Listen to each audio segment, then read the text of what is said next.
Buenas tardes para todos, no sé si me escuchan. Hola, sí, profe. Sí, bueno.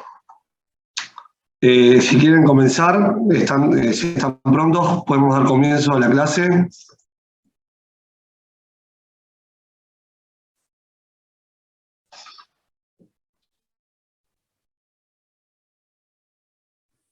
Sí. Bueno, si quieren prender los micrófonos no tengo problema tampoco. Si quieren interactuar mientras que estemos dando la clase, tampoco tengo inconveniente.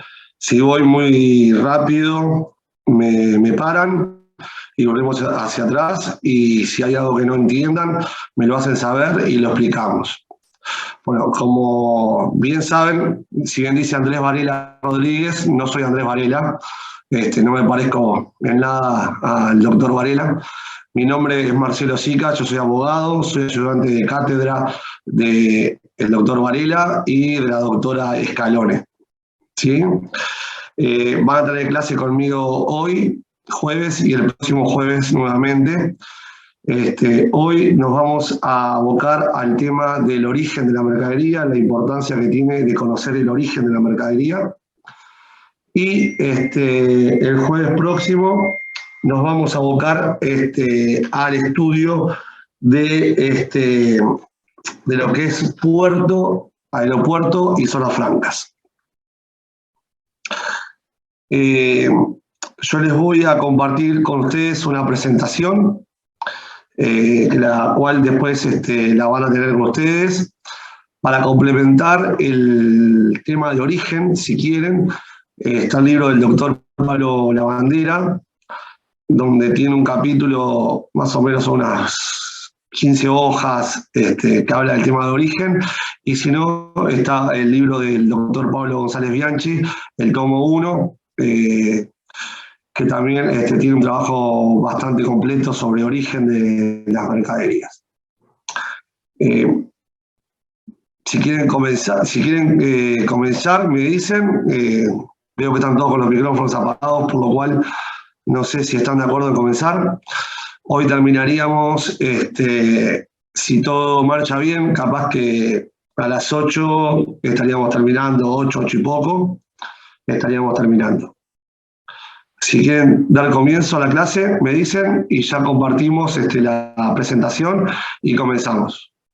Sí, podemos dar comienzo. Sí, perfecto, profesor, cuando quiera. Bueno, reitero, pueden los micrófonos abiertos, si quieren interrumpirme, me interrumpen, no tienen ningún inconveniente. Yo de lo que vamos a dar hoy, yo más o menos les voy a ir diciendo, voy a ir cometiendo el pecado de ir diciéndoles más o menos qué es lo que se puede preguntar o qué es lo que se pregunta aproximadamente en los parciales y en los exámenes sobre el tema de origen. ¿Correcto? Sí, genial. Bueno, les voy a compartir la presentación y después a lo último, si quieren, hay un trabajo que yo tengo para publicar de 4 sentencias sobre el tema de origen, para que ustedes vean las diferencias de criterios que hay con respecto al tema de origen en los tribunales del Uruguay.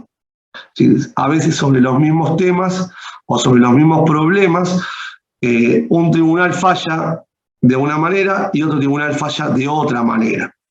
Por lo cual, el tema del origen es un tema que se da para discusión y para muchos problemas cuando no se acredita fehacientemente el origen de la mercadería. Eso lo vamos a ver más adelante.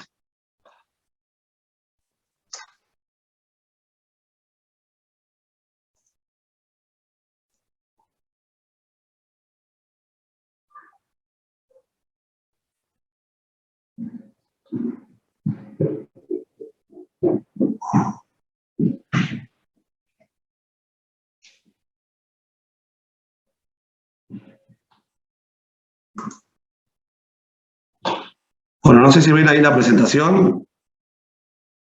Sí, profesor. ¿Sí? Bueno.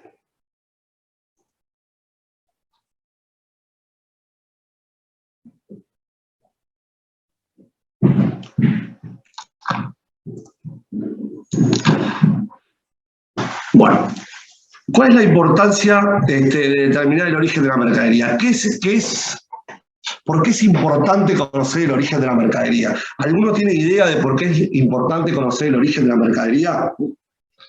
No de dónde viene la mercadería, sino saber el origen, dónde fue hecha determinada mercadería. ¿Alguno tiene idea?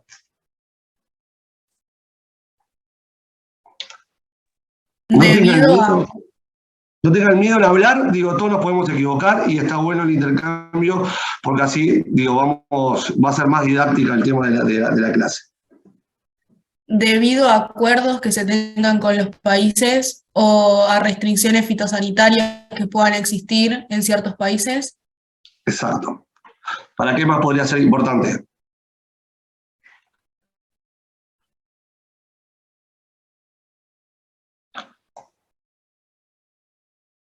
Bueno, es importante saber el origen de la mercadería porque si hay acuerdos comerciales entre dos países o entre un determinado grupo de países, por ejemplo el Mercosur, conociendo el origen de la mercadería y teniendo la certificación de ese origen de la mercadería correctamente, esa mercadería puede estar amparada en alguna especie de exoneración tributaria, por lo cual hay determinados tributos que si esa mercadería se prueba fehacientemente que tiene un determinado origen y entra dentro del acuerdo, no estaría pagando determinados tributos. Es decir, que es importante los efectos tributarios cuando se hace la importación de ese producto.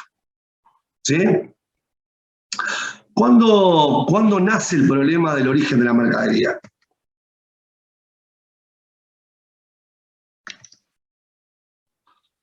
Acá.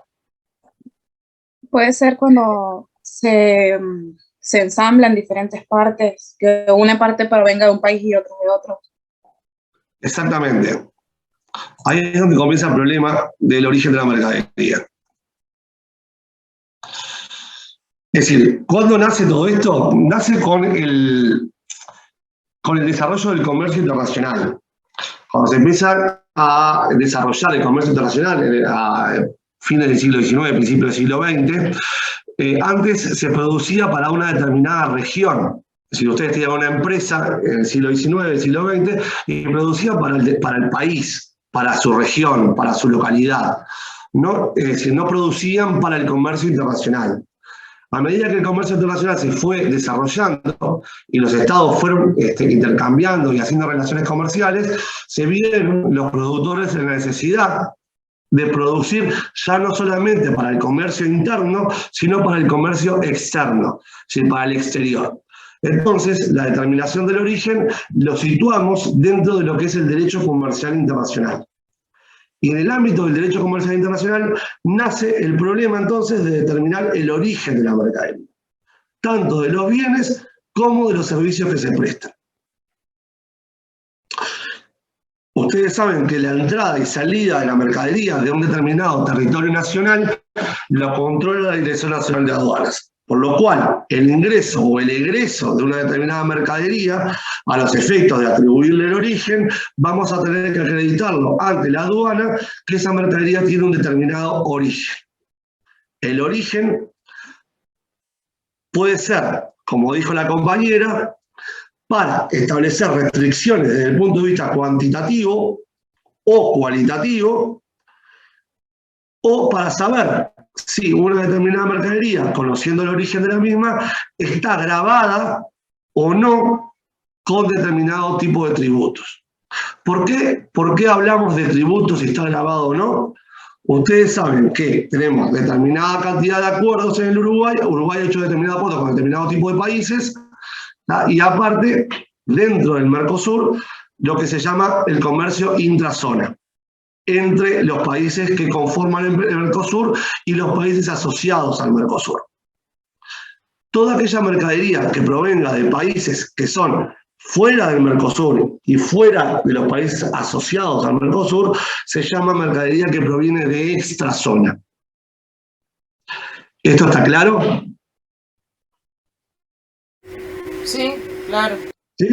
Entonces tenemos mercadería intrazona, intramercosur, extrazona, aquella mercadería que proviene de países fuera de lo que es el Mercosur y los países asociados al Mercosur. Pero aparte de eso, tenemos que Uruguay tiene acuerdos firmados con distintos países, acuerdos bilaterales, donde esos acuerdos tienden a fomentar el comercio entre los países. Por ejemplo, uno de esos acuerdos es el acuerdo que tiene Uruguay con México. Hay un acuerdo bilateral que liga a Uruguay con México, viceversa, en el cual determinadas mercaderías que entran de procedencia de México al Uruguay o que egresan del Uruguay hacia México están amparadas en un acuerdo comercial de Uruguay con México. ¿Sí? Esa mercadería también, para estar amparada en el acuerdo, si está certificado el origen de esa mercadería, va a gozar de determinadas preferencias arancelarias. ¿Por qué hablamos de mercadería intrazona y extrazona? ¿Alguien sabe por qué?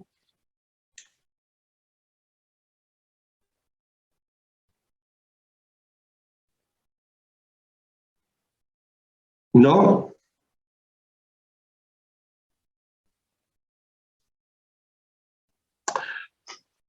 Bueno, a ver. La mercadería que proviene de extrazona, por ejemplo, una mercadería que ustedes pueden importar de Estados Unidos o de China o de Alemania o de cualquier país que a ustedes se le ocurra fuera de lo que es el Mercosur o fuera de lo que son los acuerdos comerciales que liga Uruguay con otros países, se llama mercadería de extrazona.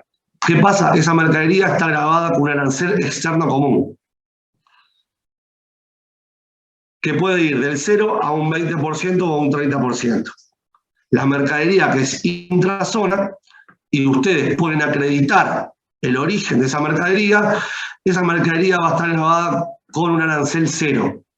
Solamente va a pagar IVA y adelanto de IVA, ¿tá? Y en el caso que sea, por ejemplo, cigarros, whisky o mercadería que esté grabada con IRAE, va a pagar, con IRIC, va a pagar el IRIC, el impuesto de la renta de industria y comercio. ¿Sí? Esa es la diferencia tangencial, que es muy importante porque desde el punto de vista tributario es mucho dinero. Por lo cual, en consonancia con esto, la importancia de establecer las reglas de origen tienen que ser reglas claras, que sean conocidas para todo el mundo y que traten a todos los importadores por igual, a todas las personas por igual y que no haya discriminación entre las mismas.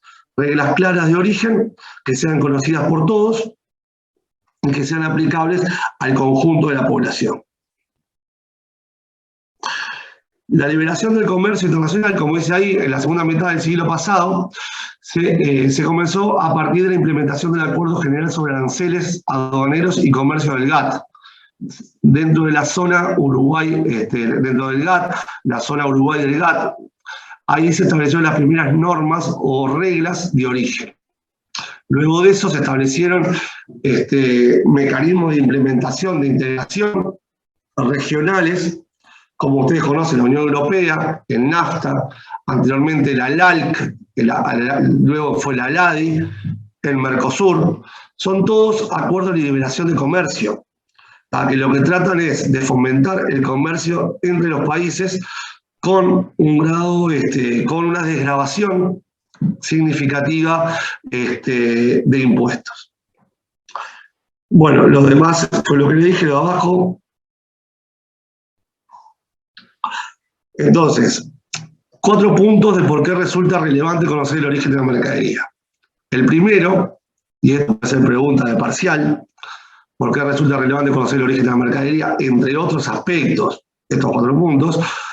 Primero, para determinar el origen tarifario, el régimen tarifario de las mercaderías, aplicable. Como dijo la compañera, para saber si una serie de mercaderías tienen barreras o ventajas comerciales establecidas por un Estado en relación a los productos originarios de otros Estados o de otros países. La determinación de uno u otro origen puede comportar, entre otras situaciones, la prohibición de entrada de productos.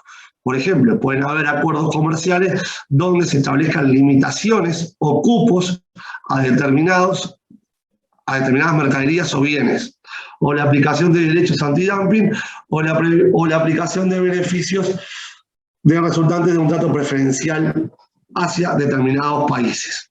Eso forma parte de determinado tipo de acuerdo. Si bien muchos países no han establecido criterios para determinar el origen. Se requieren esos criterios a los efectos tributarios y aduaneros que sean conocidos claramente, sabidos por todos y de aplicación homogénea e igualitaria. Como les dije recién, resulta importante destacar que el primer acuerdo alcanzado a nivel internacional sobre reglas de origen fue el Acuerdo General sobre Aranceles en la ronda Uruguay del GATT, que fue en el seno del acuerdo de aranceles del GATT. Eso fue el principio de las reglas de origen. Las primeras reglas de origen se encuentran en el Acuerdo General sobre Aranceles, celebrados en la ronda Uruguay del GATT.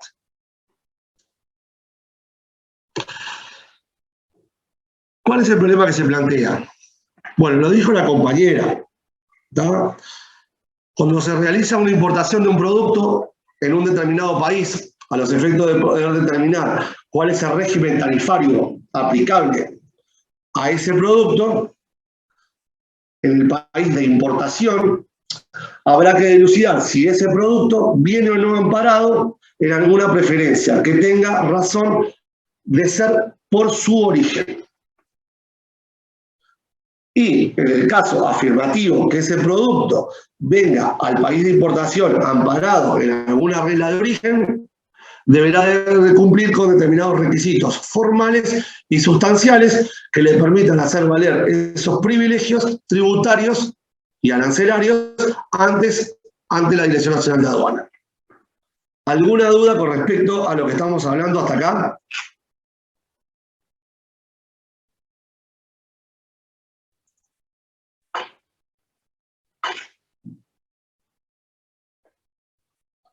Los escucho.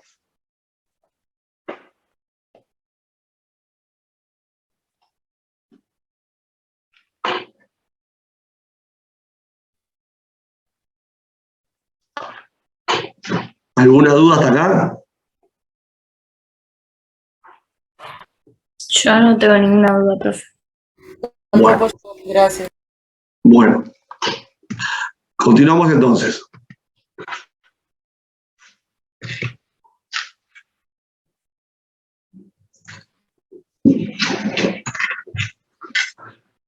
¿Qué son las reglas de origen? Son disposiciones específicas aplicadas por un país para determinar el origen de las mercaderías, recurriendo a principios establecidos en la legislación nacional o por acuerdos internacionales. Ahora después vamos a ver cuáles son esas reglas de origen. Esas reglas de origen son usadas para identificar el país a índice de procedencia, no es de procedencia, es el país de origen de una mercadería. La palabra procedencia ahí está mal usada. Especialmente es importante cuando el producto pasa por diversas fases del procesamiento en diferentes países, lo que había dicho la compañera. Acá tenemos que diferenciar el origen de la procedencia. ¿Alguien sabe cuál es la diferencia entre origen y procedencia? No tengan miedo. El origen es el lugar donde fue hecho el producto. Correcto. Y la procedencia puede ser diferente, perdón, debido a que hubo algún intermediario. Correcto. Es decir, a ver, está perfecto lo que dijiste.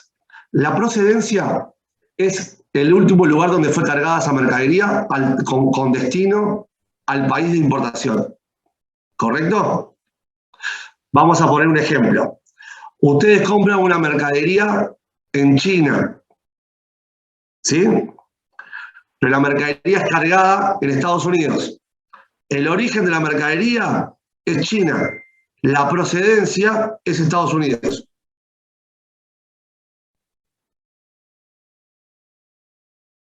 ¿Entienden la diferencia? Sí, profe, clarísimo. ¿Por qué es importante diferenciar procedencia? ¿Por qué es importante diferenciar procedencia de origen?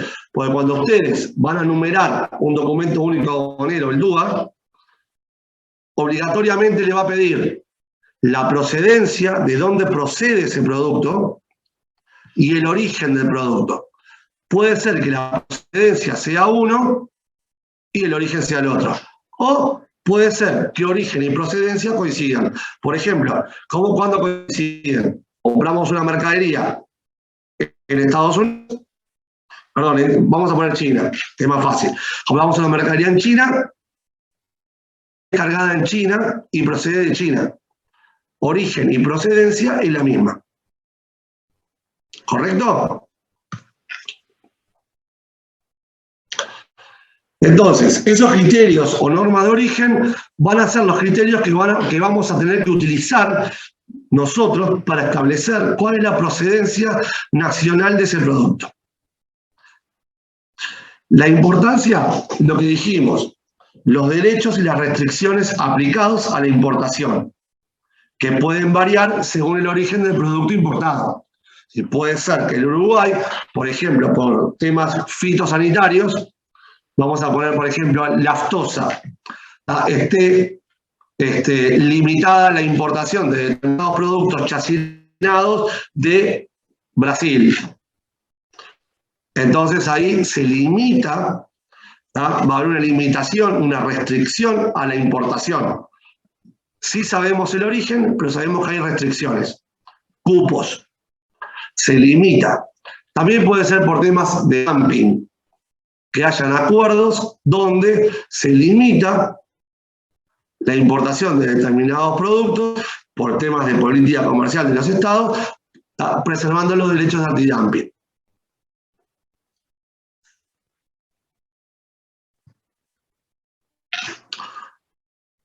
Bueno, si no hay dudas hasta acá, esto es un panorama general, si no hay dudas, empezamos con lo que son las normas de origen.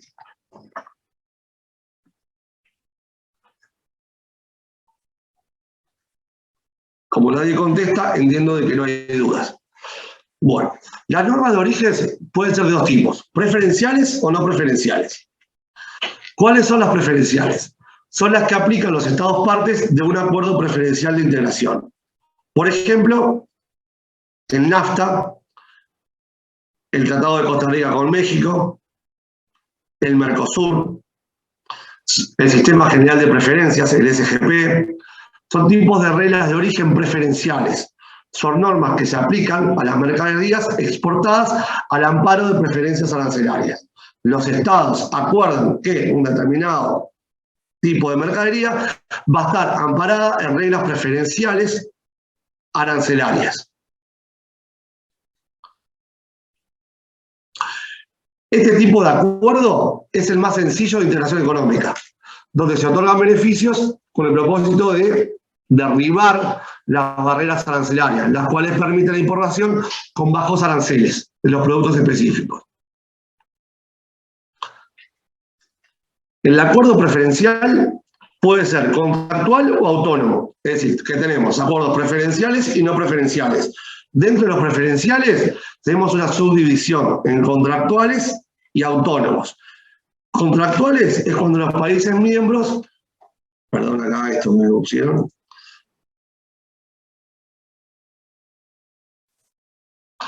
El acuerdo preferencial contractual es cuando los países miembros se encuentran vinculados entre sí por dichos acuerdos. Uno y otro se conceden los beneficios arancelarios. Por ejemplo, la Comunidad Andina, la ALADI, la Relación Latinoamericana de Integración, el Mercosur, el NAFTA. Es decir, hay un determinado grupo de países que acuerdan entre sí que las determinadas mercaderías van a poder ingresar a cualquiera de los estados partes con las preferencias arancelarias, siempre y cuando se acredite de forma fehaciente el origen de las mercaderías. Cuando un acuerdo preferencial es autónomo, si no es contractual, es autónomo, bueno, es cuando existe un vínculo de carácter unilateral de una parte con un estado o con un grupo de estados, que posee una característica común que le hace gozar de esa preferencia. Es, por ejemplo, el sistema generalizado de preferencias. ¿Qué quiere decir esto? Quiere decir que un país acuerda con otro país o con otro grupo de países que determinadas lista de productos que van a estar taxativamente enumerados, van a poder ingresar a ese país al que otorga la preferencia con un régimen preferencial de tributos. Por ejemplo, Estados Unidos firmó el acuerdo con Bolivia, Colombia, Ecuador y Perú.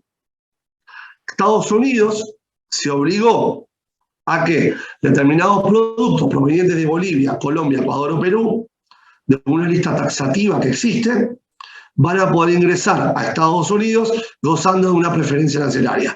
Es un acuerdo preferencial autónomo. ¿Por qué? Porque solamente obliga a Estados Unidos.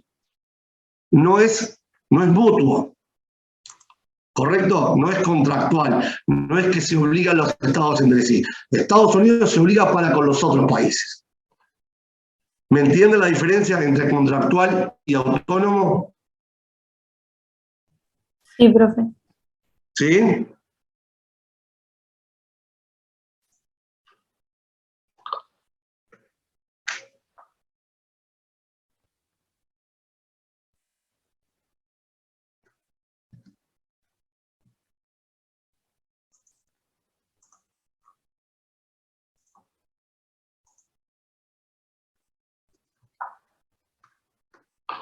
Me fui. Ahí. Ahora tenemos acuerdos no preferenciales. En estos casos es cuando está negado el acceso al mercado si se comprueba que los productos objeto de importación son originarios de determinados países. O en su defecto se le aplican medidas restrictivas, como se hubiera establecido en el acuerdo correspondiente. Es decir, se firman acuerdos no preferenciales de manera negativa. En vez de ser positivo, es negativo. Si se acuerdan que determinados productos, si se comprueba que son originarios de determinados países, se le van a aplicar determinado tipo de medidas restrictivas o no van a estar aparados en las preferencias arancelarias. ¿Por qué? Bueno, por ejemplo, porque por limitaciones cuantitativas, porque hay cupos, porque hay medidas fitosanitarias para determinados productos, porque se requieren controles sanitarios. Por ejemplo. Entonces, se utiliza este tipo de acuerdos no preferenciales, que no son los más comunes, son muy limitados, para la discriminación de las mercaderías por el origen, en situaciones comerciales, como dice, no preferenciales. Dice ahí que estas reglas no preferenciales pretenden cumplir con 3 finalidades. Uno, determinar el origen de las mercaderías. Dentro de la determinación de ese origen de las mercaderías, la aplicación de cuotas compensatorias correspondientes a las empresas que, por ejemplo, practiquen dumping o subvenciones. También se aplica este tipo de acuerdos no preferenciales para determinar dónde ha sido producida una mercadería, para aplicar disposiciones cuantitativas, restricciones cuantitativas, y salvaguardar otras medidas que se dispongan. Por ejemplo, podemos, por este tipo de acuerdos, limitar el ingreso de determinados productos para el desarrollo de la industria nacional. Entonces, por medio de los acuerdos no preferenciales, favorecemos a la industria nacional la producción de determinados productos. Entonces, limitamos su importación para el desarrollo de la producción nacional. Y también por un control estadístico comercial del país. Bueno, ahora vamos al nacimiento del problema. A ver, estamos claros de que cuando un producto, que es el primer criterio, el estado de origen, primer criterio. A ver, cuando un producto se desarrolla en un determinado país, no vamos a tener problemas para certificar el origen de ese producto. En eso estamos claros.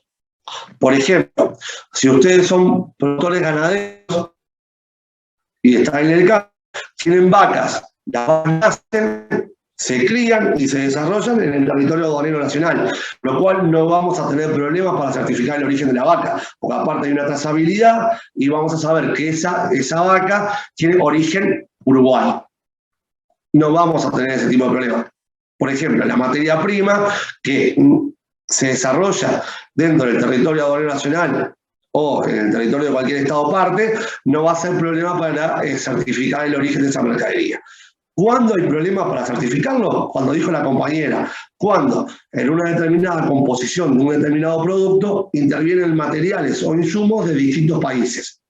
Entonces, cuando juntamos todos esos productos y formamos una determinada cosa, X, por ejemplo, una computadora, tenemos que ver cuál es el origen de ese producto.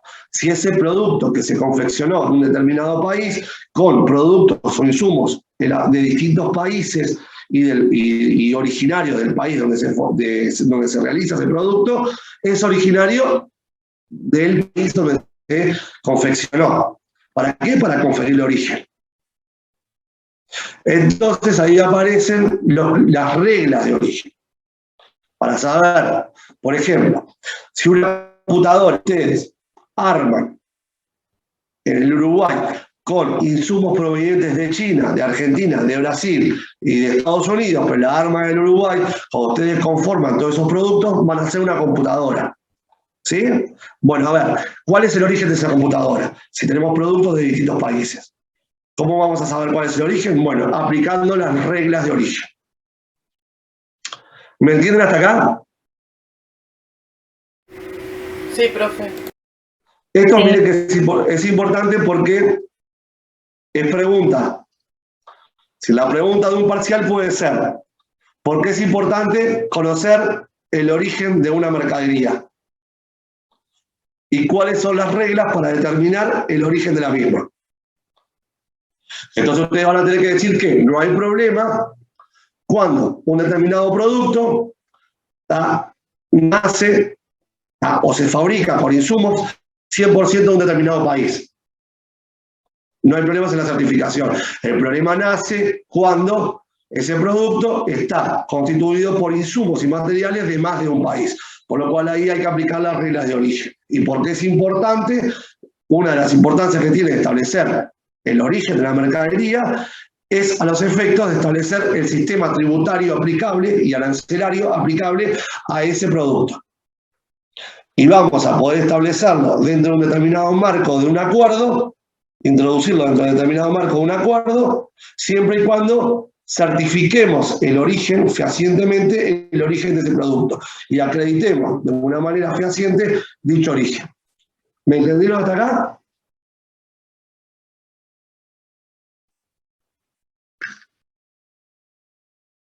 Sí. Bueno, entonces, como dicen ahí, reglas y criterios de determinación de origen. No existen mayores inconvenientes, como dijimos, para determinación del origen de una mercadería cuando se trata de productos naturales extraídos del suelo, agua territorial, lecho y subsuelo marino y espacio aéreo de un determinado país. Tampoco resulta complicado la determinación del origen de una mercadería manufacturada en un solo país, producida a partir de materiales de ese mismo país. Sí, materiales 100% del mismo país. Entonces, este criterio aplica a aquellos productos producidos en un solo país. ¿Cómo se llama este criterio? Estado de origen. Primer criterio, estado de origen. De consiguiente, son originarios o fácilmente atribuibles el origen a ese producto.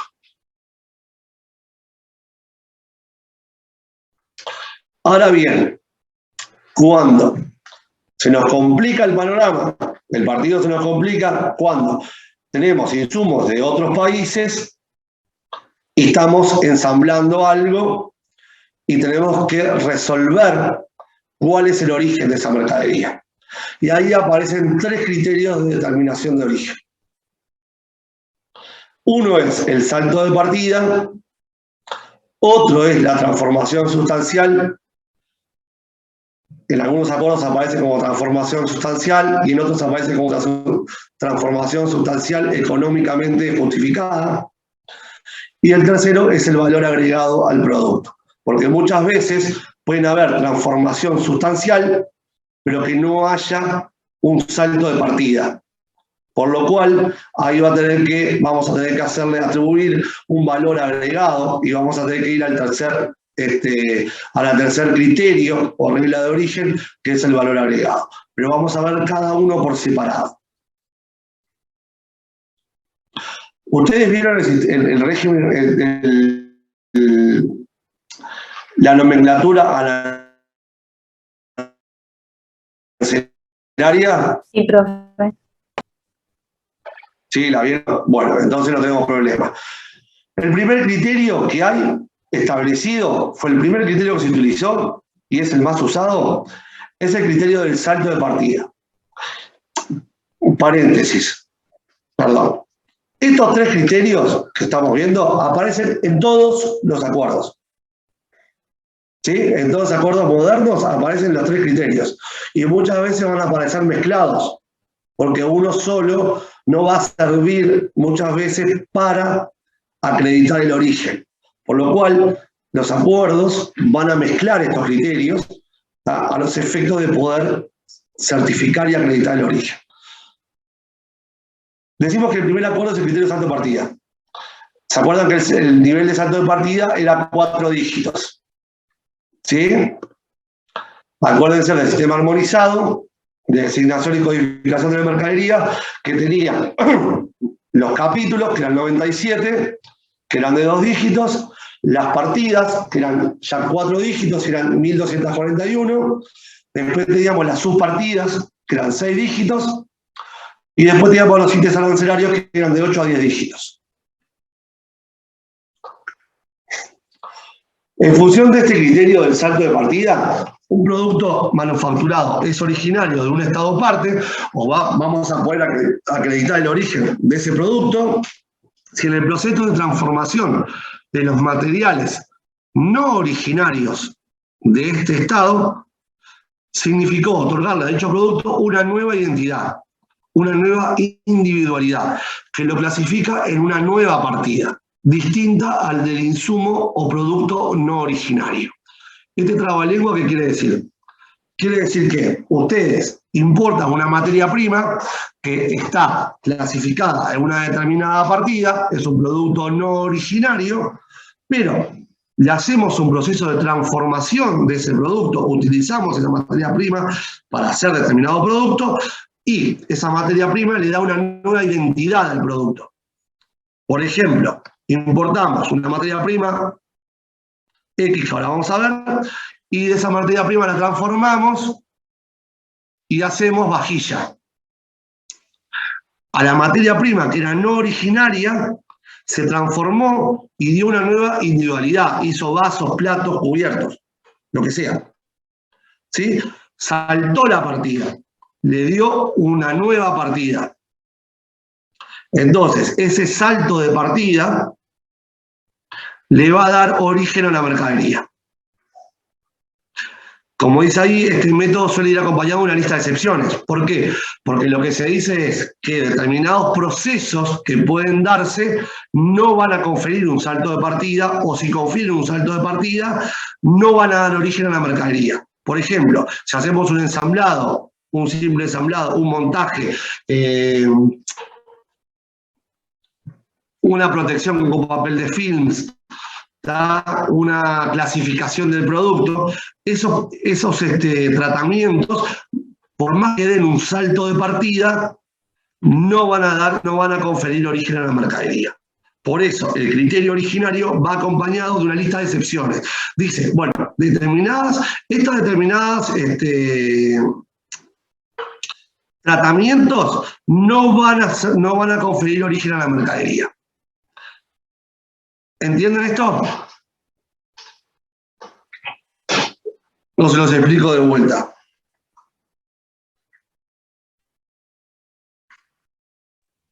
Por mí está bien, no sé los demás. ¿Sí puedo repetir? Claro. Vamos a poner un ejemplo. Yo tengo una fábrica de colchones, por ejemplo. ¿Sí? Fabrico colchones en el Uruguay. Y yo importo una materia prima que es la materia prima donde se hace la espuma del colchón. ¿Sí? El colchón, ustedes saben que es espuma. Según la dureza de la espuma, es lo que llaman la densidad. Cuanto más duro, mayor densidad tiene. ¿Correcto? La densidad del colchón va de 16 a 30. Puede ir hasta 40, 50 o 60. ¿Sí? Cuanto más duro, mayor densidad tiene. Entonces, yo importo la materia prima del colchón, ¿tá? El producto. Lo pongo en la empresa, en la fábrica, y de ese producto, de esa materia prima, sale la espuma para el colchón. El producto original, que no era originario del Estado, que era la materia prima, que la traje de Alemania, o de Suecia, o de China, o de donde ustedes quieran, estaba clasificada a una determinada partida. Póngale 30-40. Pero lo puse en un proceso de producción y esa materia prima saltó la partida porque se hizo colchones. Y el colchón está en la partida, vamos a poner 34-40.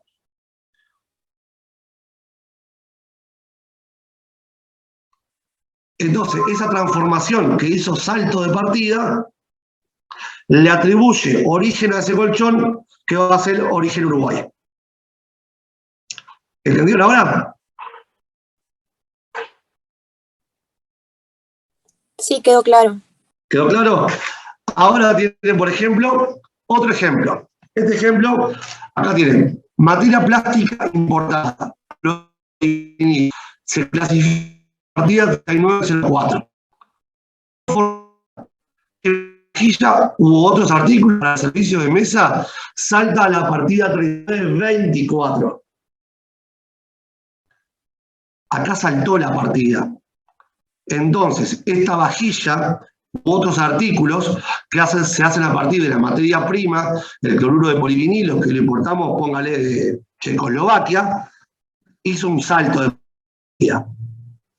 Ese salto de partida le confirió a la vajilla u otros artículos para servicio de mesa origen Uruguay, si está hecho en el Uruguay. ¿Entendieron el ejemplo?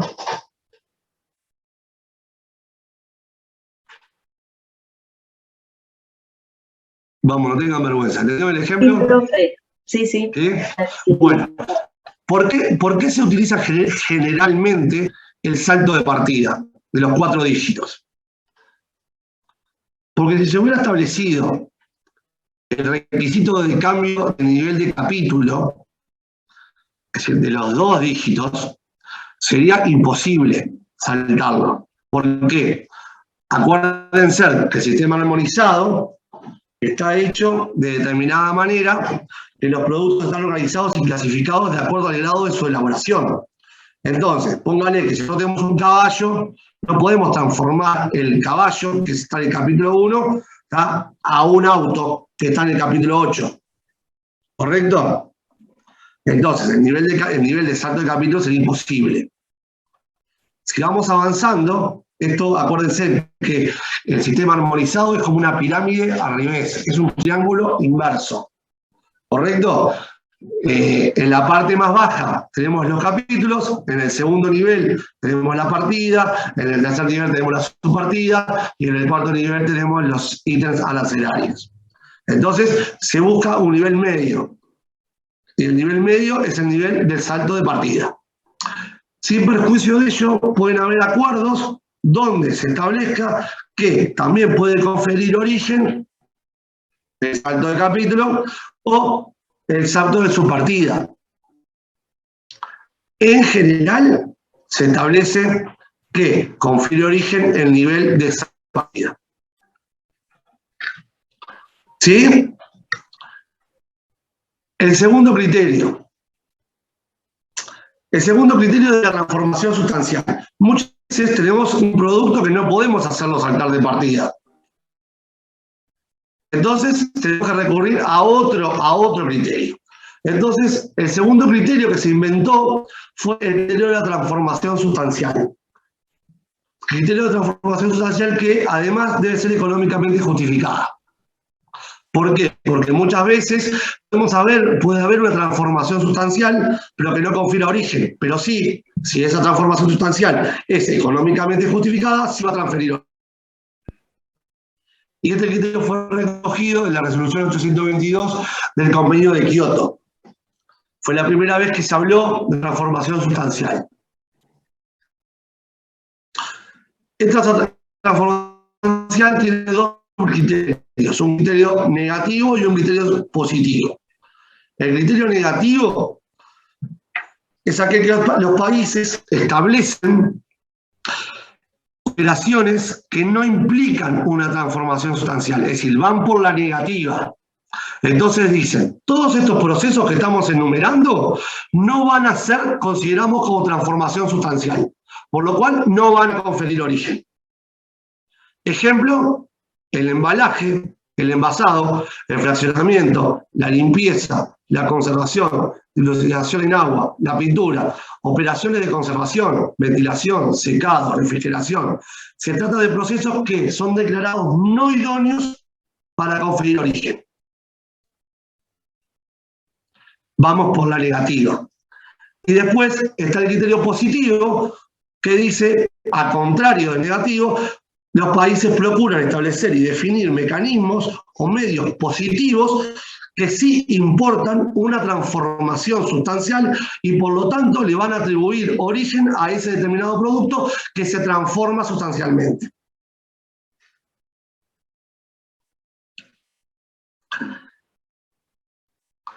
¿Entendieron hasta acá este criterio, el criterio de transformación?